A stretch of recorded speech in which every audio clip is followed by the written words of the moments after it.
প্রিয় মুসলিম এবং অমুসলিম ভাই ও বোনেরা, আসসালামু আলাইকুম ওরহমতুল্লাহি ওবারাকাতুহু। আমাদের স্রষ্টা আল্লাহ তাআলার দয়া, শান্তি এবং রহমত আপনাদের সবার উপরে বর্ষিত হোক। আমাদের অনুষ্ঠানে স্বাগতম। Ramzan a date with doctor Zakir. আমি আপনাদের হোস্ট ইউসুফ চেম্বার্স। আর আজকে আমাদের আলোচনার টপিক হচ্ছে রোজা রাখার উপকারিতা। ডক্টর জাকির, আবারও আপনাকে স্বাগত জানাচ্ছি সালাম দিয়ে। আসসালামু আলাইকুম ওরহমতুল্লাহি ওবারাকাতুহু। ওয়ালাইকুম আসসালাম রহমতুল্লাহ বারাকাতুহু। আজকের টপিক রোজা রাখার উপকারিতা। ডক্টর জাকির, এর আগের পর্বটাতে আমরা আলোচনা করেছিলাম রোজা রাখার উদ্দেশ্য নিয়ে, আর সেই উদ্দেশ্যগুলোর মধ্যে আমরা ধর্মীয় আর আধ্যাত্মিক উপকারের কথা বলেছিলাম। রোজা রাখার আর কোনো উপকারিতা কি আছে যেগুলো আপনি আমাদের দর্শকদের বলতে পারবেন? আলহামদুলিল্লাহ, ওয়াসসালাতু ওয়াসসালাম আলা রাসূলিল্লাহ ওয়া আলা আলিহি ওয়া সাহবিহি আজমাইন, আম্মা বাদ। আউযু বিল্লাহি মিনাশ শাইতানির রাজীম। বিসমিল্লাহির রহমানির রহিম। রব্বি ইশরাহ লি সাদরি ওয়া ইয়াসসির লি আমরি ওয়াহলুল উকদাতাম মিন লিসানি ইয়াফকাহু কাওলি। যদি উপকারের কথা বলতে হয়, ধর্মীয় আর আধ্যাত্মিক উপকারের পাশাপাশি রোজা রাখলে আরও অনেক উপকার পাবেন। আমরা আগের পর্বে রোজার ধর্মীয় আর আধ্যাত্মিক উপকারিতা আলোচনা করেছি। এবারে অন্যান্য উপকারিতাকে আমরা তিনটা ক্যাটাগরিতে ভাগ করতে পারি। শারীরিক উপকারিতা, এরপর রোজা রাখলে মানসিক উপকারিতা পাবেন, রোজা রাখলে এছাড়াও পাবেন সামাজিক উপকারিতা। আচ্ছা, আসুন আগে প্রথম ক্যাটাগরিটা নিয়ে আলোচনা করি, শারীরিক উপকারিতা। রোজা রাখলে আমি কি কি শারীরিক উপকার পেতে পারি? যেহেতু রোজা রাখলে আপনি পানাহার এবং সহবাস থেকে সংযত থাকবেন সূর্যোদয় থেকে সূর্যাস্ত পর্যন্ত। আর খেয়াল করলে দেখবেন যে পাকস্থলী হচ্ছে শরীরের এমন একটা অঙ্গ যেখানে সবচেয়ে বেশি রোগ হয়, বেশিরভাগ অসুখ। সেজন্য আমাদের নবী মুহাম্মদ সাল্লাল্লাহু আলাইহি ওয়াসাল্লাম বলেছেন, এটার আছে ইবনে মাজাহ খণ্ড নম্বর 4 হাদিস নাম্বার 3349। আমাদের প্রিয় নবী বলেছেন যে একজন আদম সন্তান তার পাকস্থলীতে যত খারাপ জিনিস রাখতে পারে ততটা শরীরের অন্য অংশে রাখতে পারে না। একজন মানুষ সামান্য কিছু খাবার খেলেই কর্মক্ষম থাকতে পারে। এই পাকস্থলীতে কি কি থাকতে পারে সেটাকে তিন ভাগে ভাগ করা যায়। 1/3 খাবারের জন্য, 1/3 হচ্ছে পানির জন্য, বাকি 1/3 নিঃশ্বাসের জন্য। এখানে বাতাস থাকবে। আমাদের শরীরের বেশিরভাগ রোগের উৎপত্তি হয়ে থাকে পাকস্থলীতে, কারণ এখানে অনেক ব্যাকটেরিয়া থাকে। আর আমরা যে খাবার খাই সেটা পাকস্থলীতে যায়, সেখান থেকে খাবার হজম হওয়ার পরে বিভিন্ন অন্ত্রে চলে যায়, খাদ্যের উপাদানগুলো রক্তে চলে যায়, তারপর সেখান থেকে পুরো শরীরে ছড়িয়ে পড়ে। আর আমাদের পাকস্থলী জন্ম থেকে মৃত্যু পর্যন্ত কাজ করে যায়, এটা কখনো কোনো বিশ্রাম পায় না। কিন্তু রোজা রাখলে এই পাকস্থলী আসলে খুবই সংবেদনশীল, তার পাশাপাশি এই অঙ্গটা খুবই জটিল। সংবেদনশীল পাশাপাশি খুবই গুরুত্বপূর্ণ, এটা সারাদিন ধরে কাজ করতে থাকে। আমরা যখন রোজা থাকি অনেকক্ষণ পাকস্থলীতে কোনো খাবার যায় না, একটু বিশ্রাম পায়। আর এ সময় আমাদের শরীরে যে টক্সিন থাকে সেটা শরীর থেকে বের হয়ে যায়। তাহলে রোজা রাখলে সেটা আমাদের শরীরের জন্য যথেষ্ট উপকারী হবে, সব টক্সিন বের করে দেবে, এছাড়াও নিরাময় হবে অনেক রোগ। এবার বলেন, এই রমজান মাসে রোজা রাখলে একজন মানুষ কি কি উপকারিতা পেতে পারে? আমার মনে হয় এটা খুব গুরুত্বপূর্ণ। রোজার মানসিক উপকারিতার কথা যদি বলতে হয়, রোজা রাখলে আমাদের ধৈর্য বাড়বে, আমাদের অধ্যবসায় বাড়বে। রোজা রাখলে আমাদের আত্মসংযমও বাড়বে, আত্মসচেতন হবেন। রোজা রাখলে মানসিকভাবে আরও নমনীয় হবেন। এ সময় আত্মপ্রশিক্ষণ ও নিয়ম শৃঙ্খলা উন্নত হয়। রোজা রাখার সবচেয়ে বড় মানসিক উপকারিতা হচ্ছে আমাদের ধৈর্য আর অধ্যবসায় বাড়বে। আর সাধারণত যে কথা বলে যে আমি এটা পারবো না, রোজা রাখলে সে বলবে আমি পারবো। রোজা রাখলে আমাদের শরীর, মন এবং আত্মা উন্নত হয়ে উঠবে। রোজা রাখলে একজন সামগ্রিকভাবেই উন্নত হবে। আর রোজা হলো এক ধরনের ট্রেনিং। এতে আপনার ব্যবহারও বদলে যেতে পারে। ব্যবহার বদলানো খুবই কঠিন। একটা মানুষ যে ধরনের ব্যবহারে অভ্যস্ত সেটা পাল্টানো খুবই কঠিন। এজন্য বলা হয় যে সবচেয়ে সেরা জিহাদ হচ্ছে জিহাদ ফিন নাফস, তার মানে নিজের আত্মার বিরুদ্ধে সংগ্রাম করা। তাহলে ব্যবহার বদলানো এটা সবচেয়ে কঠিন কাজগুলোর একটা, রোজা রাখলে সম্ভব। আর প্রয়োজন হলে জিহাদ করা মানে যুদ্ধক্ষেত্রে গিয়ে লড়াই করা খুবই গুরুত্বপূর্ণ। কিন্তু যদি আপনি আপনার নিজের আত্মার সাথে জিহাদ করতে না পারেন তাহলে শত্রুর সাথে জিহাদ করবেন কিভাবে? এজন্য রোজা রাখলে আপনি আত্মসংযমী হবেন। আর সেজন্যই জিহাদের আগে এই রোজাকে ফরজ করা হয়েছে। রোজাকে ফরজ করা হয়েছে নবুয়তের 15 বছর পরে, দ্বিতীয় হিজরিতে। এর পরের বছরে জিহাদকে ফরজ ঘোষণা করা হয়। তাহলে আল্লাহ সুবহানাহু ওয়া তাআলা প্রথমে মুসলিমদের মানসিকভাবে প্রস্তুত করেছেন রোজা পালনের মাধ্যমে। তারপরে কিতালকে ফরজ করা হয়েছে, আগে ছিল মানসিক প্রস্তুতি। আর সাধারণত একজন মানুষ দিনে 3 বার খাওয়া দাওয়া করে থাকে, সপ্তাহে 21 বার খাওয়া দাওয়া। এই অভ্যেসটা বদলে যায় রোজার সময়। এই অভ্যেসটা বদলে দিনে 2 বার হয়। একটা হচ্ছে সন্ধ্যা শেষ হলে বা রাতের প্রথমে, আর অন্যটা ভোর হওয়ার আগে। পুরো নিয়মটাই বদলে যায়। আর এটাই আমাদের এই মানসিক প্রশিক্ষণে অনেকভাবে উপকার করে। এখনকার মনোবিজ্ঞানীরা বলেন যদি ক্ষুধা নিয়ন্ত্রণ করতে পারেন প্রায় সবগুলো আকাঙ্ক্ষাকে নিয়ন্ত্রণ করতে পারবেন। আসলে মানসিক উপকারিতার ব্যাপারে আমার নিজেরও একটা অভিজ্ঞতা আছে, সেটা বলছি। আমি জীবনে প্রথমবার রমজানের অর্ধেক রোজা রেখেছিলাম। এটাই আমার মনটাকে পুরোপুরি বদলে দিয়েছে। রোজার কারণেই পরবর্তীতে শাহাদা দিয়েছি, তাই বলবো আলহামদুলিল্লাহ। আর সেক্ষেত্রে বলেছিলাম যে মানসিক ব্যাপারগুলো খুব গুরুত্বপূর্ণ। আপনার কাছে পরের প্রশ্ন, এটা হচ্ছে রোজা রাখার সামাজিক উপকারিতার প্রসঙ্গ নিয়ে। এখন আপনি কি রোজা রাখার উপকারিতা সম্পর্কে কিছু বলবেন? রোজার সামাজিক উপকারিতার কথা যদি বলতে হয়, রোজা রাখলে আপনি বুঝতে পারবেন যে যারা গরিব তারা কেমন আছে। তারা খেতে পায় না, কোনো আশ্রয় নেই। আর রোজা রাখলে আমরা বুঝতে পারি যে না খেয়ে থাকলে মানুষের কেমন লাগে। আমাদের মধ্যে অনেকেই আছে ধনী, যাদের খাওয়া দাওয়া করতে কোনো সমস্যা হয় না। রোজা থাকলে আমরা বুঝতে পারি যে একজন ক্ষুধার্ত মানুষের কেমন লাগে। এভাবে গরিব মানুষদের প্রতি আমাদের তখন সহানুভূতি বেড়ে যায়। আর এছাড়াও আমরা আল্লাহ তাআলার অসীম দয়াকে অনুভব করতে পারি। আল্লাহ সুবহানাহু ওয়া তাআলাকে আমরা কি ধন্যবাদ জানাই কখনো? এই যে আমাদের খাবার দিয়েছেন, তারপর পানি, অথবা একবার বাতাসের কথা চিন্তা করে দেখেন, নিঃশ্বাস নিচ্ছি, এজন্য কি আল্লাহকে ধন্যবাদ জানাই? আল্লাহ আমাদের এই যে খাবার আর পানি দিয়েছেন, ধনী লোকেরা হয়তো কখনোই এটা নিয়ে চিন্তা করে না, তবে রোজা রাখলে এটা বুঝতে পারে। এতে তারা গরিবদের প্রতি সহমর্মী হয়। এছাড়াও রোজার কারণে তারা মানুষের সাথে ভালো ব্যবহার করে, অন্য মানুষের সাথে অনেক কিছু শেয়ার করে, তারা অন্য মানুষের দোষ ক্ষমা করে দেয়। এভাবে রোজা রাখলে বিভিন্ন দিক থেকে উপকারিতা পাবেন। আর এছাড়াও আমাদের নবী মুহাম্মদ সাল্লাল্লাহু আলাইহি ওয়াসাল্লাম বলেছেন, এটার উল্লেখ আছে সহিহ আল জামিতে, খণ্ড নম্বর 1, হাদিস নম্বর 896। আমাদের নবী বলেছেন যে যদি তোমরা পৃথিবীর মানুষকে দয়া করো তাহলে যিনি আকাশে আছেন তিনি তোমাদের দয়া করবেন। তার মানে যদি মানুষের উপকার করেন আল্লাহ তাহলে আপনার উপর দয়া করবেন। তাহলে রোজা আমাদের একটা সুন্দর সমাজ গড়তে সাহায্য করে, পরোপকারী হতে সাহায্য করে, অন্যকে ভালোবাসতে সাহায্য করে, সচেতন হতে সাহায্য করে।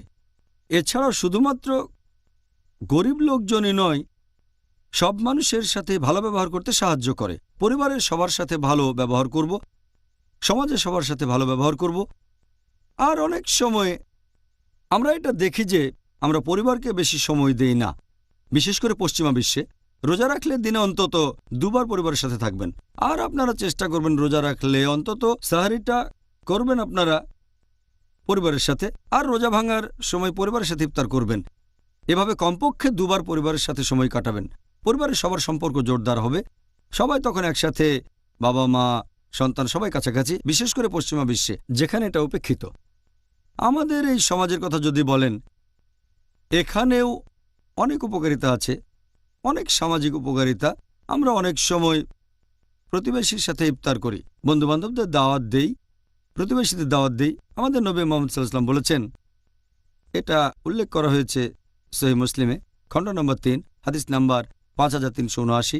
নবী বলেছেন, তোমাকে কেউ নিমন্ত্রণ দিলে প্রত্যাখ্যান করো না। মানুষ রমজানে একে অন্যকে ইফতারের সময় নিমন্ত্রণ করে, এতে সমাজের বিভিন্ন স্তরের মানুষ একে অন্যের কাছাকাছি আসতে পারে, প্রতিবেশী, বন্ধুবান্ধব, সমাজের আরও অনেকে। আর রোজা হলো আত্মোন্নয়নের সবচেয়ে সেরা সময়, পাশাপাশি ইসলাহ এবং দাওয়ার শ্রেষ্ঠ সময়। মসজিদে লোকজনের সাথে দেখা হবে। রমজান মাসে তুলনামূলকভাবে বেশি মানুষ মসজিদে যায়। এই লোকজনের সাথে কথাবার্তা বলবেন, তারপর তারাবির নামাজ পড়বেন। এই সময়ে আপনি ইসলাহ দিতে পারেন, অমুসলিমদের কাছে দাওয়াত দিতে পারেন। আর আপনি ঠিকই বলেছেন যে এই পবিত্র রমজান মাসে আপনার মন বদলে যেতে পারে, আল্লাহ আপনাকে হেদায়েত করবেন। এটা গুরুত্বপূর্ণ। আর সেজন্য আমাদের নবী মুহাম্মদ সাল্লাল্লাহু আলাইহি ওয়াসাল্লাম বলেছেন, এটার উল্লেখ আছে তিরমিজিতে, হাদিস নাম্বার 1924, যে আল্লাহ দয়াবর্ষণ করেন তাদের উপর যারা অন্য মানুষের উপর দয়া করে থাকে। নবী আরও বলেছেন, এই হাদিসটাতে আছে, যদি তুমি ক্ষমাশীল হও, পরম ক্ষমাশীল তোমাকে ক্ষমা করবেন। নবী আরও বলেছেন, যারা পৃথিবীতে আছে তাদের প্রতি দয়া দেখালে যিনি আকাশে আছেন তিনি তোমাকে দয়া করবেন। তাহলে রোজা সমাজ গঠনে সহযোগিতা করে, মানুষজন একে অন্যের কাছাকাছি আসে। জাযাকাল্লাহ খায়ের। পিতা ডক্টর জাকির, এবারে আপনার কাছে পরের প্রশ্ন। আপনি রোজা রাখার শারীরিক উপকারিতা বলতে গিয়ে বেশ কয়েকটা পয়েন্টের কথা বলেছিলেন, বিভিন্ন ধরনের শারীরিক উপকার। এখন রোজা রাখার মেডিকেল উপকারিতাগুলো কি কি হতে পারে? রোজা রাখলে আপনি অসংখ্য মেডিকেল উপকারিতা পাবেন। এখানে আমি কয়েকটা বলছি। হৃদস্পন্দন নিয়মিত হয়, কিছুটা রিল্যাক্স পায়, হার্টের আর্টারির উপর প্রেশার অনেক কম পড়ে, আর শরীর থেকে কমে যাবে চর্বি, কোলেস্টেরল, পাশাপাশি বিভিন্ন অ্যাসিড। এতে লিভারের উপর প্রেশারটাও অনেক কম পড়ে। রোজা রাখলে হজমের বিভিন্ন গ্রন্থি থেকে যে রস, সেটা নিঃসরণও কমে যায়, আলসারের সম্ভাবনা কমে যায়, কিডনিতে পাথর হওয়ার সম্ভাবনা কমে যায় যদি কেউ রোজা রাখে। নন ইনসুলিন ডায়াবেটিসের ক্ষেত্রেও রোজা রাখলে উপকার পাবেন আপনারা। রোজা রেখে শরীরের ওজন কমাতে পারেন। রোজা সামগ্রিকভাবে আমাদের পুরো হজমের প্রক্রিয়াটাকে উন্নত করে, নার্ভাস সিস্টেমের উপকার হয়। রোজা রাখলে শরীরে টক্সিনের পরিমাণ কমে যায়, শরীরের রোগ প্রতিরোধ ক্ষমতা বেড়ে যায়। রোজা রাখলে তাড়াতাড়ি শরীর বুড়িয়ে যাবে না। রোজা রাখলে আমাদের আয়ু বেড়ে যেতে পারে। রোজা রাখলে আমাদের শরীরে বেশি করে টি সেল তৈরি হয়, যেগুলো জীবাণু ধ্বংস করে। আর রোজা সামগ্রিকভাবে আমাদের শরীরকে মেরামত করে নতুন বানিয়ে ফেলে। এছাড়াও রোজা রাখলে আমরা অনেক রোগ থেকে মুক্ত হতে পারি। ধরেন কোনো লোক একটা বিশেষ রোগে ভুগছে, তখন রোজা থাকলে তার উপকার হবে। যেমন ধরেন বিভিন্ন ধরনের হৃদরোগ, অথবা উপকার পেতে পারেন অ্যাজমার ক্ষেত্রে, অথবা আর্থ্রাইটিস বা হজমে গণ্ডগোল, বিভিন্ন চর্মরোগের ক্ষেত্রেও উপকার পেতে পারেন। নন ইনসুলিন ডায়াবেটিসের ক্ষেত্রেও উপকার পাবেন আপনারা। এরকম সারাদিন ধরে বলে যেতে পারি। এছাড়াও যারা বিভিন্ন জিনিসে আসক্ত, তারা রোজা রাখলে সে আসক্তি থেকে মুক্তি পেতে পারে, মানে হারাম থেকে। হয়তো মেডিকেলীয় জিনিসটা খারাপ, যেমন ধরেন ধূমপান, অথবা কেউ হয়তো অ্যালকোহলিক, অথবা কেউ হয়তো একেবারে চেন স্মোকার। রোজা রাখলে সে এই বদভ্যাস ত্যাগ করতে পারে, এই আসক্তি। এবারে আপনার কাছে আমাদের পরের প্রশ্ন। রোজা রাখার উপকার সম্পর্কে বিভিন্ন বৈজ্ঞানিক তথ্য আছে, আর কিছু মানুষ আছে, আমি জানি না তারা সঠিক না ভুল, তারা বলে যে রোজা রাখার বেশ কিছু ক্ষতিকর দিক আছে। ক্ষতি হতে পারে মানসিক, সামাজিক, শারীরিক ইত্যাদি বিষয়। এটা কি ঠিক? রোজা রাখা নিয়ে অনেক বিজ্ঞানী এখন পর্যন্ত অনেক গবেষণা করেছে যে রোজা রাখলে আমাদের শরীরের উপর কী প্রভাব পড়ে। আর বিজ্ঞানীরাই আমাদের বলেছেন, যখন কোনো লোক খাবার খায় তখন তার হজম শক্তি বেড়ে যায়। যখন খাবারের পরিমাণ কমে যায় বা রোজা রাখে, তখন হজম শক্তিও কমে যায়, সেটা কমে প্রায় 20%। আর যদি পরপর কয়েকদিন রোজা রাখে 1 মাসের জন্য, তখন এই শক্তিটা আরও কমে আসে। তাহলে রোজা রাখলে হজম করার ক্ষমতা কমে যায়। এরকম আরেকটা রিসার্চ বলছে, বেশ কিছু মুসলিম পুরুষ এবং নারীকে নিয়ে এটা করা হয়েছে যারা রোজা রাখে। এখানে দেখা গেছে যে সবার ওজন সামান্য কিছুটা কমে গেছে, তবে গ্লুকোজের লেভেলটা বেড়ে গেছে। আর অন্যান্য সব উপাদানের কথা যদি বলতে হয়, সেগুলোর পরিবর্তন হয় না। হোক সেটা টেস্টোস্টেরন বা কর্টিক্যাল সেল, অথবা হতে পারে সোডিয়াম, পটাশিয়াম, ইউরিয়া, হতে পারে কোলেস্টেরল, অথবা এইচডিএল, হাই ডেনসিটি লাইপোপ্রোটিন, হতে পারে এলডিএল, লো ডেনসিটি লাইপোপ্রোটিন, অথবা টিজি, ট্রাইগ্লিসারাইড। আমাদের শরীরে এই উপাদানগুলো একই রকম থাকে। রোজা রাখলে এগুলোর উপর কোনো প্রভাব পড়ে না, শুধুমাত্র গ্লুকোজের পরিমাণ বেড়ে যায় আর ওজনও সামান্য কিছু কমে যায়। এছাড়াও ইরানে আরেকটা রিসার্চ করা হয়েছিল।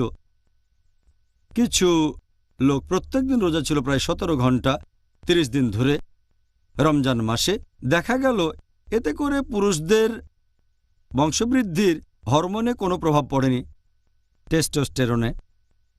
এছাড়াও এইচপিটি এর উপর কোনো প্রভাব পড়েনি, থাইরয়েড হরমোনেও কোনো পরিবর্তন হয়নি। এরকম অনেক রিসার্চ হয়েছে। আরেকটা রিসার্চের কথা এখানে বলতে পারি, যেটা নাম দেওয়া হয়েছিল ভালো স্বাস্থ্যের মহিলাদের উপর রমজানের প্রভাব, যে উপায়ে তারা ওজন ঠিক রাখতে পারেন। ওজন ঠিক রাখা, সেখানে দেখা গেল রোজা রাখার সময় কোনো পরিবর্তন হয় না। যদি শারীরিক গঠনের কথা বলেন, ওজন একরকম, কোনো কিছু বদলায়নি। রোজা রাখলে ফ্যাট অক্সিডেশন বেড়ে যায় এবং কার্বোহাইড্রেট অক্সিডেশন কমে যায়। আর খেয়াল রাখতে হবে যে পশ্চিমা বিশ্বের ডাক্তাররাও এরকম কথা বলেন যে আমাদের এ সময় খেয়াল রাখতে হবে বিলিরুবিন আর গ্লুকোজের অবস্থা রোজার সময়। আরও একটা রিসার্চ বলছে যে রোজা রাখলে শরীরে গ্লুকোজের পরিমাণ বেড়ে যায়, বি লিম্ফোসাইট সেলে সংবেদনশীলতা বাড়ে। তবে রিউমোরাল আর্থ্রাইটিসে বি লিম্ফোসাইটের সংবেদনশীলতা এখানে বেড়ে যায় না। রোজা রাখলে আপনার আয়ু বেড়ে যেতে পারে, হয়তো আরও বেশি দিন বেঁচে থাকতে পারেন। এ নিয়ে পশু পাখির উপরে অনেক রিসার্চ হয়েছে। আমাদের আয়ু বেড়ে যায়। দুধ খাওয়ানো মহিলাদের উপর রিসার্চ করা হয়েছে রোজা থাকা অবস্থায়। রোজা রাখার কারণে শরীরে উৎপন্ন দুধের পরিমাণে কোনো পরিবর্তন আসে না, দুধের উপাদানও কোনো পরিবর্তন হয় না। গ্লুকোজ লেভেল আগের মতোই, ফ্যাট লেভেল আগের মতো, ল্যাকটোজেরও পরিমাণ ঠিক থাকে। যেসব মহিলা বাচ্চাকে দুধ খাওয়ান তাদের ক্ষেত্রে কোনো পরিবর্তনে আসে না। এছাড়াও রোজা নিয়ে রিসার্চ হয়েছে রজস্রাব হওয়া মহিলাদের উপর আর বংশবৃদ্ধির সাইকেলের উপরও। এসব রিসার্চে কোনো পরিবর্তন দেখা যায়নি। মহিলাদের মেনস্ট্রুয়াল সাইকেলে কোনো পরিবর্তন আসেনি। রোজা রাখার কারণে নেগেটিভ বা পজিটিভ কোনো প্রভাব পড়েনি। তাই এটা বলা ভুল যে রোজার কিছু ক্ষতিকর প্রভাব আছে। সত্যি বলতে রোজার অনেক উপকারিতা আছে। যেমন রোজার কিছু উপকারিতা হচ্ছে, রোজা রাখলে কিছু রোগের ক্ষেত্রে উপকার পেতে পারেন, যেমন রিউম্যাটয়েড আর্থ্রাইটিস, অস্টিও আর্থ্রাইটিসে উপকার পাবেন। এছাড়াও রোজা নিয়ে আরও রিসার্চ হয়েছে যে পশু পাখি যখন অসুস্থ থাকে তখন খাবার খেতে চায় না। বাচ্চাদেরও একই অবস্থা, বাচ্চারা যখন অসুস্থ থাকে তখন খাবার খেতে চায় না। পরিবারের লোকজন তাদের জোর করে খাবার খাওয়ায়। রিসার্চে আরও দেখা গেছে যে যখন কোনো অসুস্থ লোক খাবার খায়, এটা তাকে তাড়াতাড়ি সুস্থ হতে বাধা দেয়, রোগ প্রতিরোধ ক্ষমতা কমে যায়। তাহলে কেউ যদি অসুস্থ অবস্থায় রোজা রাখে, সে তাড়াতাড়ি সুস্থ হয়ে যায়। সেজন্যই ডাক্তাররা এখন অনেক ট্রিটমেন্ট দেয়, তার মধ্যে রোজাও একটা। বিভিন্ন ধরনের রোগে পশ্চিমা বিশ্বে অনেকে করে, কারণ যখন কেউ রোজা রাখে তার শরীর বিশ্রাম পায় আর শরীর থেকে টক্সিনগুলো বের হয়ে যায়, এতে তাড়াতাড়ি সুস্থ হয়ে যায়। এছাড়াও রোজা রাখলে আপনার ব্যবহার বদলে যেতে পারে। যদি কেউ কিছুতে আসক্ত থাকে, অথবা ধরেন কেউ অ্যালকোহলিক, একথা আগেও বলেছি, অথবা হয়তো চেইন স্মোকার, রোজা রাখলে সে হয়তো এই আসক্তি থেকে মুক্ত হতে পারবে। এছাড়া অনেকে হয়তো অন্যান্য জিনিসে অভ্যস্ত, যেমন চা, কফি। রোজা রাখলে তারা এগুলো থেকে বিরত থাকবে। রমজান মাসে টানা 30 দিন রোজা থাকবে, তখন এগুলোতে আগ্রহ কমে যাবে, তারা তখন স্বাস্থ্যকর খাবার খেতে পছন্দ করবে। তাহলে রোজার সময় আপনারা এইসব থেকে দূরে থাকবেন। যদি 1 মাস বাদ দিতে পারেন তাহলে সারা জীবনও পারবেন। হ্যাঁ, অবশ্য এমন কিছু রোগ আছে, যেমন ধরেন ইনসুলিন নির্ভর ডায়াবেটিস। যে লোক ইনসুলিন নির্ভর ডায়াবেটিসে ভুগছে তার রোজা রাখা উচিত না, কারণ তার কিটোসিস আছে। সাধারণত কিটোস ব্যবহার করা হয় এনার্জির উৎস হিসেবে, কিন্তু যার ইনসুলিন নির্ভর ডায়াবেটিস আছে সে এটা কাজে লাগাতে পারে না। সেজন্য ইনসুলিন নির্ভর ডায়াবেটিস থাকলে রোজা রাখা উচিত না। তবে সে যদি ডাক্তারের পরামর্শে ইনসুলিন নিয়ে রোজা রাখতে পারে সেটা খুবই ভালো। অন্য টাইপের ডায়াবেটিসগুলো আরও কমন, নন ইনসুলিন ডায়াবেটিস, এদের জন্য রোজা রাখা উপকারী। আর আমি আগেও বলেছি, রোজা রাখলে অনেক রোগের উপকারিতা পাবেন, যেমন বিভিন্ন ধরনের হৃদরোগ, অ্যাজমা, আর্থ্রাইটিস অথবা হজমে কোনো রকম গণ্ডগোল, এরপর বিভিন্ন চর্মরোগে, এরকম অনেক রোগের কথা বলা যায়। রোজা রাখলে এক্ষেত্রে উপকার পাবেন। ডক্টর জাকির, ব্যাপারটা তো বেশ ইন্টারেস্টিং মনে হচ্ছে। মানে এই রিসার্চ কি মুসলিমরা করেছে নাকি অমুসলিমরা? এই রিসার্চগুলো মুসলিম অমুসলিম 2 ধরনের মানুষই করেছে। আর এরকম কয়েকশো অমুসলিম বিজ্ঞানী আছেন যারা রোজা নিয়ে গবেষণা করেছেন। শুধু মুসলিমই করেননি, তুলনামূলকভাবে অমুসলিমরা বেশি রিসার্চ করেছে। তবে মুসলিমরাও আছে, যেমন ধরেন একটা বই আছে fasting a way of life, লিখেছেন অ্যালেন কট। তিনি লিখেছেন যে রোজা রাখলে শরীরের বেশ কিছু অঙ্গ প্রত্যঙ্গ বিশ্রাম পায়, আমাদের ডাইজেস্টিভ ট্র্যাক্ট আর এছাড়াও সেন্ট্রাল নার্ভাস সিস্টেম, এভাবে পুরো শরীর। তিনি একজন অমুসলিম। একজন ভারতীয় ডাক্তারও রিসার্চ করেছিলেন, তার নাম শান্তি রাংওয়ানি। তিনি বলেছেন যখন কেউ রোজা রাখে তখন সে খাবার খায় না, ফলে খাওয়ার কারণে যে টক্সিন তৈরি হতো সেই টক্সিন আর তৈরি হয় না, আর শরীরে আগের যে টক্সিন জমা হয়ে ছিল সেটা শরীর থেকে বের হয়ে যায়। তাহলে রোজা রাখলে আপনার শরীর থেকে সব টক্সিনগুলো বের হয়ে যাবে, পুরো শরীরটা তখন বিশুদ্ধ হয়ে যাবে, বলেছেন অমুসলিম। অবশ্য মুসলিমরাও করেছেন। একটা রিসার্চ করেছেন ডক্টর সুলাইমান জর্ডানের আম্মানে ইউনিভার্সিটি হসপিটালে।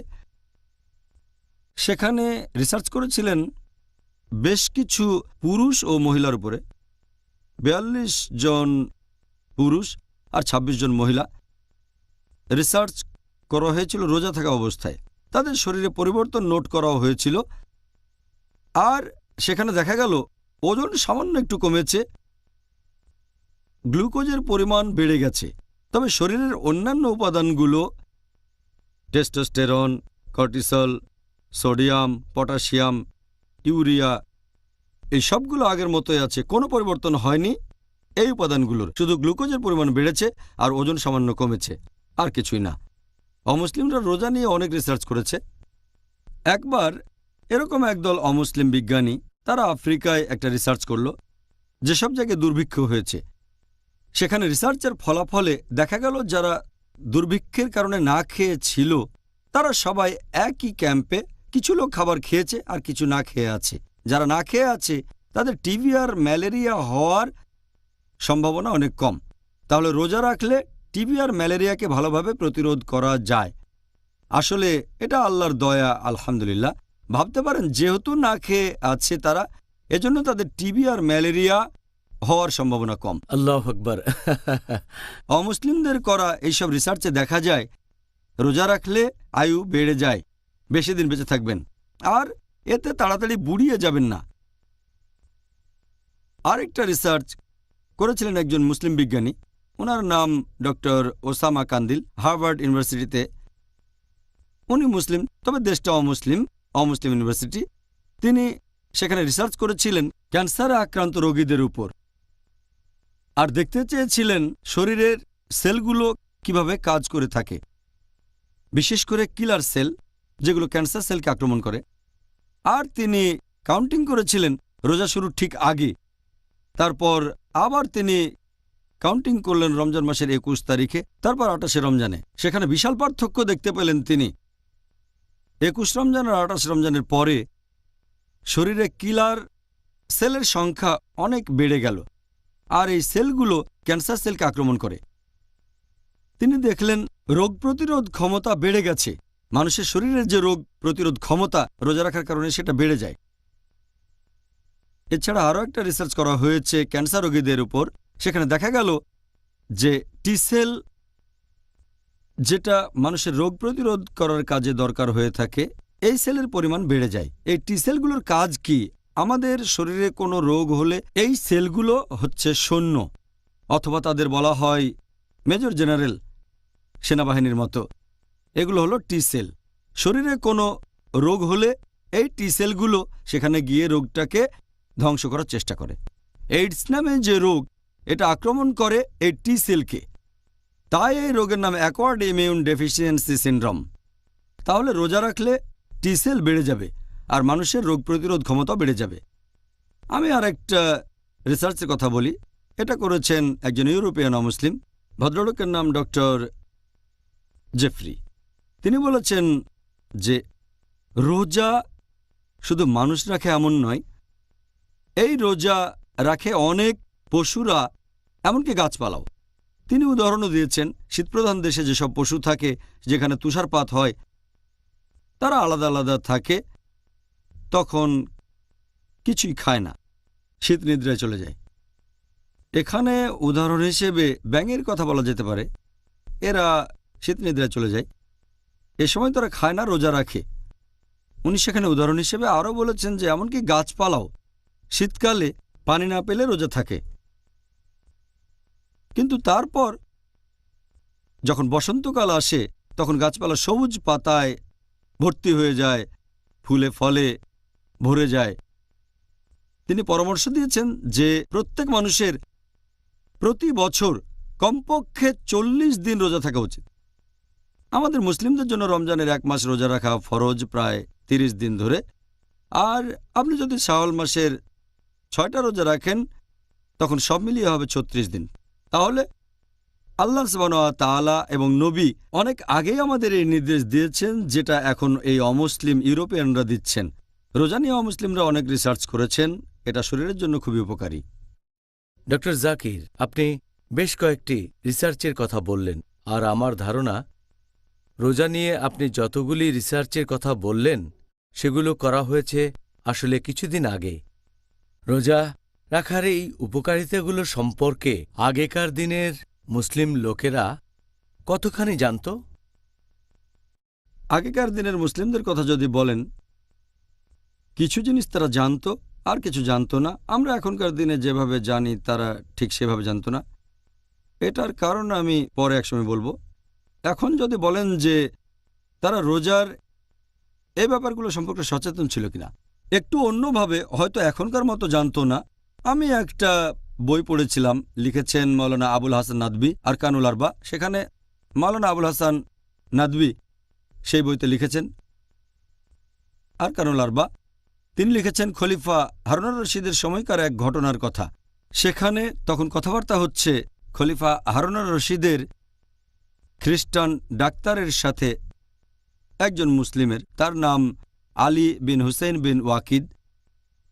খলিফা হারুনুর রশিদের এই খ্রিস্টান ডাক্তার বলছেন যে পবিত্র কোরআন আসলে একটা বিজ্ঞানের বই।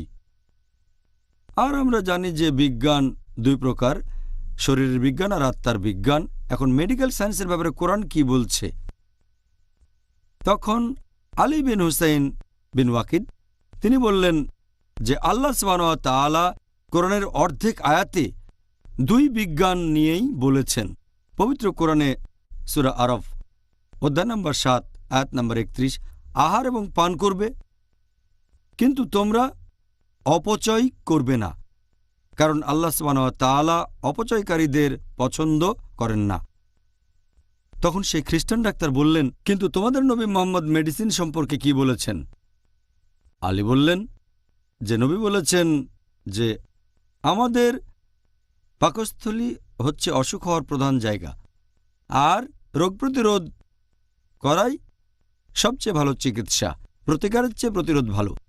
আর আগেও বলেছি, আমাদের নবী মুহাম্মদ সাল্লাল্লাহু আলাইহি ওয়াসাল্লাম বলেছেন, উল্লেখ আছে ইবনে মাজা খণ্ড নম্বর 4 হাদিস নাম্বার 3349। নবী বলেছেন, একজন আদম সন্তান পাকস্থলীতে যত খারাপ জিনিস রাখতে পারে অন্য অংশে ততটা পারে না। মানুষ সামান্য খাবার খেয়েই কর্মক্ষম থাকতে পারে। পাকস্থলীতে যা থাকে তার 1/3 খাবার, 1/3 পানি আর 1/3 নিঃশ্বাসের জন্য। তখন সেই খ্রিস্টান ডাক্তার বললেন, তার মানে যখন তোমরা আল্লাহ এবং তাঁর রাসূলের নির্দেশনা পাচ্ছ তখন জালিনেসকে তোমাদের প্রয়োজন নেই। জালিনেস তিনি ছিলেন সেই সময়কার বিখ্যাত অমুসলিম ডাক্তার। আল্লাহ এবং রাসূল যা বলেছেন তা টেলিগ্রাফিক মেসেজ। এটা নিয়ে আমরা এখন রিসার্চ করছি, আর আমাদের নবী অনেক আগেই সংক্ষেপে কথাগুলো বলে গেছেন। আর সেই বইটাতে আরকানুল আরবা মাওলানা আবুল হাসান নাদভী, সেই বইটাতে তিনি আরেকজন অমুসলিম বিজ্ঞানীর উদাহরণ দিয়েছেন, আমেরিকান। তিনি বলেছেন যে প্রত্যেক মানুষ, ধনী বা গরিব, প্রতি বছর তার কয়েকদিন রোজা থাকা উচিত, এতে স্বাস্থ্য ভালো থাকবে। তিনি আরও বলেছেন যে ইসলাম সবচেয়ে সেরা ধর্ম, যেখানে তার অনুসারীদের রোজা রাখা আবশ্যিক করা হয়েছে। তারপর বলেছেন যে নবী মুহাম্মদ সাল্লাল্লাহু আলাইহি ওয়াসাল্লাম ছিলেন সেরা ডাক্তার, এই রোজা রাখার নির্দেশ দিয়েছেন। তিনি আরও বলেছেন যে রোজা রাখাই সবচেয়ে স্বাস্থ্যকর উপায়। আর তারপরে তারাবি, সেখানে আমরা কিছু এক্সারসাইজ করি এই ডাক্তারের মতে, এতে সহজে হজম হয়। তাহলে আমরা দেখতে পাচ্ছি যে অমুসলিমরা ইসলাম ধর্মের প্রশংসা করেছে রিসার্চের পরে। যদিও অনেক মুসলিমই জানে রোজার উপকারিতাগুলো কি কি, তবে মুসলিমরা আমরা এই উপকারের জন্য রোজা পালন করি না। আমরা রোজা রাখি আল্লাহ সুবহানাহু ওয়া তাআলার খাতিরে, আল্লাহ তাআলার সন্তুষ্টি অর্জনের জন্য। মেডিকেল উপকারিতার জন্য রোজা রাখি না। এই উপকারিতাগুলো হচ্ছে আনুষঙ্গিক, হ্যাঁ, অথবা বলা যায় এটা ডিনারের আগে ডেজার্ট। আমাদের আসল বিরিয়ানি, আমাদের আসল পোলাও, সেটা আল্লাহ তাআলার সন্তুষ্টি অর্জন। এটা সম্পর্কে আমি আগেও বলেছি। আমরা মেডিকেল উপকারের জন্য রোজা রাখি না। যদি এই উপকারিতাগুলো নাও থাকতো, মুসলিমরা আল্লাহ সুবহানাহু ওয়া তাআলার উদ্দেশ্যে রোজা রাখতাম। আর যদি আল্লাহ তাআলার জন্য কিছু করি, আল্লাহ সেজন্য আমাদের পুরস্কার দেবেন। তাই আমরা যে কাজই করি সেগুলোর জন্য প্রতিদান পাবো এই পৃথিবীতে এবং আখিরাতেও। কিন্তু আমরা মুসলিমরা এই উপকারিতার জন্য রোজা রাখি না। এগুলো বোনাস বলতে পারেন আমাদের জন্য। এই উপকারিতা না থাকলেও আমরা আল্লাহ তাআলার জন্যই রোজা রাখতাম। হ্যাঁ, সুন্দর বলেছেন। আপনি যখনই মেনে চলবেন আল্লাহ সুবহানাহু ওয়া তাআলাকে এবং নবী মুহাম্মদ সাল্লাল্লাহু আলাইহি সাল্লামকে, নবীর জীবনী দেখে যেগুলো নিজের জীবনে প্রয়োগ করবেন, তাহলেই আপনি অনেক উপকার পাবেন। আলহামদুলিল্লাহ, সুবহানাল্লাহ। আলহামদুলিল্লাহ। ডক্টর জাকির, আল্লাহ যেন আমাদের উপকারগুলো অর্জনের সুযোগ দেন। রোজা রাখার উপকারিতা নিয়ে অনেক আলোচনা এখনো বাকি আছে। আমার তো মনে হচ্ছে 3টা পর্ব ধরে আমাদের এই টপিক নিয়ে আলোচনা করা উচিত ছিল। তবে আফসোস, আমরা ইন্টারভিউর জন্য অতটা সময় পাচ্ছি না, কারণ এটা শেষ পর্যায়ে চলে এসেছে। এবার আমরা আলোচনা করব দর্শকদের পাঠানো কিছু প্রশ্ন। এগুলো পাঠিয়েছে পিস টিভির দর্শকরা। তাহলে আমরা শুরু করি। প্রথম প্রশ্ন, এটা পাঠিয়েছেন আমাদের একজন দর্শক, যে অনেক মুসলিম দিনের বেলায় রোজা রাখে, তবে রাতে তারা অতিরিক্ত খাবার খায়। এটা করে রমজান মাসে। অনেকেই রমজান মাসে রাতের বেলায় অতিরিক্ত খাবার খায়। অন্যান্য মাসে তারা এত বেশি খাওয়া দাওয়া করে না। কম খাওয়ার কারণে লোকে যে মেডিকেল উপকারিতা পায়, সেই উপকারটা কি এই মানুষগুলো পাবে যারা বেশি বেশি খায়? এখন মেডিকেল উপকারিতার কথা যদি বলেন, অনেকে ইফতারের পরে অতিরিক্ত খাওয়া দাওয়া করে। আমরা জানি রমজান মাসে দুর্ভাগ্যজনকভাবে কিছু মুসলিম ইফতারের সময় অতিরিক্ত খাওয়া দাওয়া করে থাকে, আবার সারা রাত ধরে খাওয়া দাওয়া করে, তারপর রোজা রাখে। এটা আল্লাহ সুবহানাহু ওয়া তাআলার নির্দেশের বিরুদ্ধে। আল্লাহ বলেছেন সূরা আরাফ অধ্যায় নম্বর 7 আয়াত নম্বর 31, আহার এবং পান করবে, কিন্তু অপচয় করবে না। আল্লাহ সুবহানাহু ওয়া তাআলা অপচয়কারীদের পছন্দ করেন না। রোজার সময় লোকজন খাবার কেনে, তারপর ইফতার পার্টি দেয়, সেখানে অনেক ধরনের খাবার থাকে, অনেক খাবার নষ্ট হয়। এভাবে তারা অনেক টাকা অপচয় করে, যেটাতে হয়তো গরিব মানুষের উপকার হতো। অবশ্যই ইসলাম ধর্ম এমন কথা বলে না। আর আমি আগেও বলেছি, আমাদের নবী মুহাম্মদ সাল্লাল্লাহু আলাইহি ওয়াসাল্লামের এই হাদিসটার উল্লেখ করা হয়েছে ইবনে মাজাহ খণ্ড নম্বর 4 হাদিস নম্বর 3349, যে আদম সন্তান তার পাকস্থলিতে যত খারাপ জিনিস রাখতে পারে ততটা অন্য কোথাও রাখতে পারে না। একজন মানুষ সামান্য খাবার খেয়ে কর্মক্ষম থাকতে পারে, পাকস্থলিতে কি থাকবে সেটাকে 3 ভাগে ভাগ করা যায়। 1/3 খাবার, 1/3 পানি, 1/3 নিঃশ্বাসের জন্য সেখানে থাকবে বাতাস। এর উপর নির্ভর করে বলা যায় অতিরিক্ত খাবার নবীর সুন্নতের বিরুদ্ধে, আল্লাহ সুবহানাহু ওয়া তাআলার নির্দেশের বিরুদ্ধে। আর এই লোক রোজার উপকারিতাগুলো পাবে না। রোজা মানে বিরত থাকবেন খাবার থেকে, তারপর খাবেন, কিন্তু অতিরিক্ত না। রোজার যে সব উপকারিতার কথা বলেছি, যেমন মেডিকেল উপকারিতার বেশিরভাগই পারবে না অর্জন করতে, কিছু হয়তো পারবে। অনেক সময় অতিরিক্ত খাওয়া দাওয়া করলে, বেশি খেলে স্বাস্থ্যের ক্ষতি হতে পারে। আমি আগের পর্বে একটা উদাহরণ দিয়েছিলাম, কেউ খেলো, তারপর গলার ভেতরে আঙুল ঢুকিয়ে দিল এবং বমি করলো, তাহলে সেই খাবারটা তাকে স্বাস্থ্যবান বানাবে না। অতিরিক্ত খাবার খেলে সে রোজার উপকারিতা পাবে না, এটা রোজা রাখার মূলনীতির বিরুদ্ধে চলে যায়। ভালো, আপনি বেশ সংক্ষেপেই উত্তর দিলেন, আর আমাদেরও এটাই দরকার, কারণ আমাদেরও এখনও অনেক প্রশ্নের উত্তর দিতে হবে। দ্বিতীয় প্রশ্ন, এটাও করেছেন আমাদের একজন দর্শক, যদি কোনো মুসলিম এরকম উদ্দেশ্য নিয়ে রোজা রাখে যে সে তার শরীরের ওজন কমাবে, মানে ডায়েটিং, সে কি রোজা রাখার পুরস্কারগুলো পাবে নাকি পাবে না, পুরুষ বা মহিলা? আপনি যদি রোজা রাখার পুরস্কারের কথা বলেন, ইসলাম অনুযায়ী বেহেশত, ক্ষমা পাওয়া ইত্যাদি, আমাদের নবী এটা বলেছেন তিরমিজিতে, বুক অব ফাস্টিং, হাদিস নম্বর 2331, যে আগের রাতে যে লোক রোজা রাখার নিয়ত করবে না তার রোজা কবুল হবে না। নিয়ত করাটা আবশ্যিক। নিয়ত হবে আল্লাহ সুবহানাহু ওয়া তাআলার জন্য, আল্লাহর সন্তুষ্টি অর্জনের জন্য। যে লোক এই নিয়ত করবে না সে অবশ্যই পাবে না এই ধর্মীয় উপকারিতাগুলো, আধ্যাত্মিক উপকারিতাগুলো সে কিছু পাবে না। আমরা যে কারণে রোজা রাখি সেটা হচ্ছে তাকওয়া। এ সম্পর্কে আগের পর্বে আমি বলেছি। এখন যদি মেডিকেল উপকারিতার কথা বলেন, কেউ হয়তো করছে ডায়েটিং, কেউ চাচ্ছে ওজন কমাতে, সেই উপকারিতাগুলো হয়তো পাবেন। কিছু লোক হয়তো রাজনৈতিক কারণে রোজা রাখে, কেউ অনশন করে, অনেক মানুষ চাপে পড়ে রোজা রাখে, আবার অনেকে রোজা রাখে ওজন কমানোর জন্য, মানে ডায়েটিং। হয়তো তখন তারা এই মেডিকেল উপকারিতাগুলো পাবে, তবে ইসলামের উপকারিতাগুলো তারা পাবে না। আর আল্লাহ পবিত্র কোরআনে বলেছেন, সূরা হুদ অধ্যায় নম্বর 11 আয়াত নম্বর 15 ও 16, যদি কেউ কোনো কাজ করে পার্থিব সুখের জন্য, দুনিয়াতে আল্লাহ তাদের কাজের পূর্ণ ফল দান করেন, কম দেওয়া হয় না। তবে আখিরাতে তার জন্য কোনো পুরস্কার থাকবে না, শুধু দোজখের আগুন ছাড়া। আর দুনিয়ায় তারা যেগুলো করে সেগুলো নিরর্থক। ওজন কমানো বা ডায়েটিংয়ের জন্য রোজা, এটা আসলে টাকা ছেড়ে পয়সার পেছনে দৌড়ানো। আমাদের বুঝতে হবে যে আমরা রোজা রাখবো শুধুমাত্র আল্লাহ সুবহানাহু ওয়া তাআলার জন্য, তাহলে সব উপকারিতাই পাবো। তাহলে আমি বরং একটু মোটাই থাকি, বেহেশতে যাওয়াটাই তো আসল। কি বলেন আপনি? আবার আপনি রোগা হলেও বেহেশতে যেতে পারেন যদি আপনি রোজা রেখে নবীর সুন্নতগুলো মেনে চলেন। আমাদের নবী কিন্তু মোটা ছিলেন না। আলহামদুলিল্লাহ, আপনি খুব সুন্দর বলেছেন ডক্টর জাকির। পরের প্রশ্ন, নবী মুহাম্মদ সাল্লাল্লাহু আলাইহি সাল্লাম, আমরা এর আগের পর্বে জেনেছিলাম যে তিনি ইফতার করতেন খেজুর দিয়ে, সেজন্য ইফতারের সময় খেজুর খাওয়াটাকে গুরুত্বের সাথে সুপারিশ করা হয়েছে। এখন খেজুরের উপকারিতা সম্পর্কে কিছু বলবেন? খেজুর খুবই স্বাস্থ্যকর একটা খাবার। খেজুরের মধ্যে অনেক পরিমাণে কার্বোহাইড্রেট থাকে, 44 থেকে 88%। এতে ফ্যাটের পরিমাণ খুবই কম, 0.2 থেকে 0.5%। খেজুরের মধ্যে প্রায় 15 প্রকার মিনারেল আর সল্ট আছে, 6 প্রকারের ভিটামিন থাকে, প্রোটিন থাকে 2.3 থেকে 5.6%। এর মধ্যে উচ্চমাত্রার ফাইবার থাকে 6.4 থেকে 11.5%। এক এক ধরনের খেজুর এক এক রকম। আর আপনি দেখবেন, যেহেতু এতে উচ্চমাত্রায় কার্বোহাইড্রেট থাকে, এটা এনার্জির খুব ভালো একটা উৎস। আপনি খেজুর খেলে সাথে সাথেই তাতে এনার্জি পেয়ে যাবেন। এটা গ্লুকোজ পাউডারের মতো এনার্জি খাবারের চেয়ে অনেক ভালো। খেজুর খেলে সাথে সাথে এনার্জি পেয়ে যাবেন।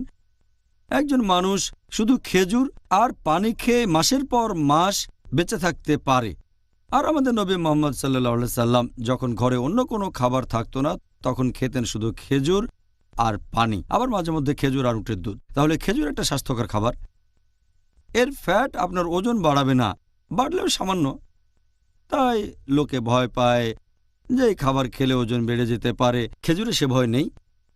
এরপর যদি খেজুরে মিনারেলের কথা বলি, এতে প্রায় 15 রকমের মিনারেল থাকে।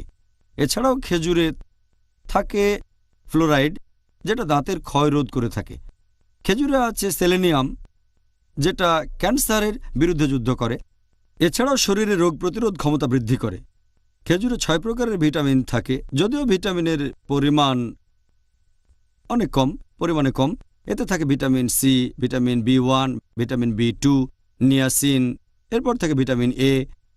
খেজুরের প্রোটিনে 23 প্রকার অ্যামিনো অ্যাসিড থাকে। খেজুরের মধ্যে যত অ্যামিনো অ্যাসিড পাবেন সেটা অন্য ফলমূলের ভেতরে পাবেন না, মানুষ সাধারণত যেগুলো খায়। এটা আপনি আপেল, কমলা বা কলায় পাবেন না, তবে খেজুরে পাবেন। এছাড়াও খেজুরে আছে বেশ উচ্চমাত্রার ফাইবার, যেটা হজমে সাহায্য করে, তাই সহজে হজম হয়ে যায়। খেজুর খেলে সহজেই হজম হবে, কোষ্ঠকাঠিন্য সেরে যায়, শরীরও তখন ঝরঝরে থাকে। এরকম অনেক উপকারিতা। খেজুর একটা স্বাস্থ্যকর খাবার। আর বর্তমানে আলহামদুলিল্লাহ গত 40 বছরে খেজুরের উৎপাদন বেড়ে গেছে প্রায় 3 গুণ, আর পৃথিবীর জনসংখ্যা বেড়ে হয়েছে 2 গুণ। তাহলে মানুষের তুলনায় খেজুরের উৎপাদন অনেক বেড়েছে, কারণ এটা একটা স্বাস্থ্যকর খাবার। এনার্জি পাবেন সাথে সাথে। পরের প্রশ্ন, একজন দর্শক জানতে চাচ্ছেন এর মধ্যে পার্থক্য কি রোজা রাখা আর অ্যানারক্সিয়া? অ্যানারক্সিয়া কথাটার মানে হচ্ছে ক্ষুধা কমে যাওয়া। এটা মেডিকেল টার্ম, ক্ষুধা কমে যাওয়া। আর এটা অনেক সময় তাদের ক্ষেত্রে ঘটতে পারে যারা ডায়েটিং করছে। তরুণীদের বেলাতেই এটা বেশ কমন। এটা এক ধরনের রোগ। যারা ডায়েটিং করে তারা খাওয়া দাওয়া কম করে, এটা তাদের অভ্যেসে পরিণত হয়ে যায়। তারা কোনো কিছু খেতে চায় না। আর অনেক সময় এমন অবস্থা যাকে বলা হয় অ্যানারক্সিয়া নার্ভোসা, এটা মানসিক অসুখ একটা। তারা খেতে ভয় পায় যে খেলেই ওজন বেড়ে যাবে, এটা একটা মানসিক রোগে পরিণত হয়। তাহলে অ্যানারক্সিয়া মানে ক্ষুধা কমে যাওয়া। ডায়েটিংয়ে খুব একটা ফল আসে না, কারণ যারা ডায়েটিং করে যখনই ডায়েটিং করা ছেড়ে দেয় হয় অ্যানারক্সিয়া নার্ভোসায় ভোগে, যেটা এক ধরনের মানসিক রোগ। তারা কোনো কিছু খেতে ভয় পায় যে ওজন বেড়ে যাবে, তারপর তাদের ওজন কমে যায়, স্বাস্থ্য খারাপ হয়ে যায়। অথবা ডায়েটিং ছেড়ে দিলে আবার মোটা হয়ে যায়, তখন তারা অতিরিক্ত খাবার খেতে থাকে। এটা নিয়ে পর্যন্ত অনেক রিসার্চ হয়েছে। 1995 সালে মিশিগানে একটা রিসার্চ, সেখানে 557 জন ভার্সিটি পড়ুয়া তরুণীদের উপর রিসার্চ করা হয়েছিল। তাদের মধ্যে 88% ডায়েটিং করেছিল, মাত্র 2% অতিরিক্ত খাবার তারা খেত।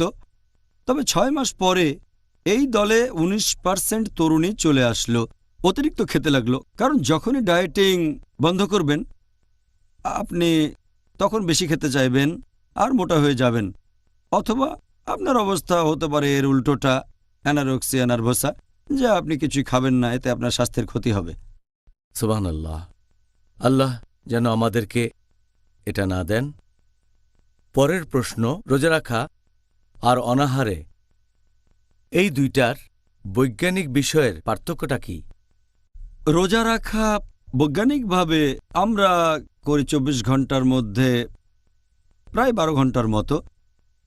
যখন শরীরে মজুদ করা কার্বোহাইড্রেট এনার্জির কাজে ব্যবহৃত হয় সেটাকে বলা হয় রোজা।